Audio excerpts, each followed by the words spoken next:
Hi అండి. వరలక్ష్మి వ్రతం పూజ బాగా సెలబ్రేట్ చేసుకున్నారా? ఇది ఈరోజు అంటే ఫ్రైడే ఈవినింగ్ టు నైట్ రొటీన్‌ని షేర్ చేస్తున్నాను. ఈరోజు వరలక్ష్మి వ్రతం కదండీ! మార్నింగ్ కూడా చాలా సింపుల్‌గా పూజ చేసుకున్నాను. ఈవినింగ్ కూడా సంధ్యా దీపం అయితే పెట్టుకున్నాను. ఇంకా రేపు రాఖీ పౌర్ణమి కదండీ! మా సాహితమ్మ వాళ్ళ తమ్ముడికి రాఖీ తీసుకోవడం కోసం బయటికైతే వచ్చాము. ఇక్కడ రాఖీ చాలా బాగా సెలబ్రేట్ చేసుకుంటారు అని చెప్పాను కదండీ! బయట మార్కెట్ చాలా హడావిడిగా ఉంటుందండి. మీ అందరికీ చూపిందామని అనుకున్నాను గానీ, ఇంకా షాప్స్ అన్నీ కూడా జనాలతో నిండిపోయాయి. అందుకని నేను వీడియో ఏమీ షూట్ చేయలేదు. ఇంక వెళ్ళేటప్పుడు ఇక్కడ ఒక చిన్న రెస్టారెంట్ అయితే ఉంది. అక్కడ మసాలా దోస తిని ఇంటికైతే వచ్చేసాము.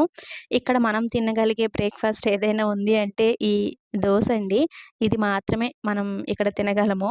సాహితీ, సాత్విక్ ఇద్దరికీ ఈ విధంగా బయట తినడం అంటే చాలా ఇష్టమండి. వాళ్ళ కోసం ఎప్పుడైనా అలా బయటికి వెళ్ళినప్పుడు తింటూ ఉంటాము.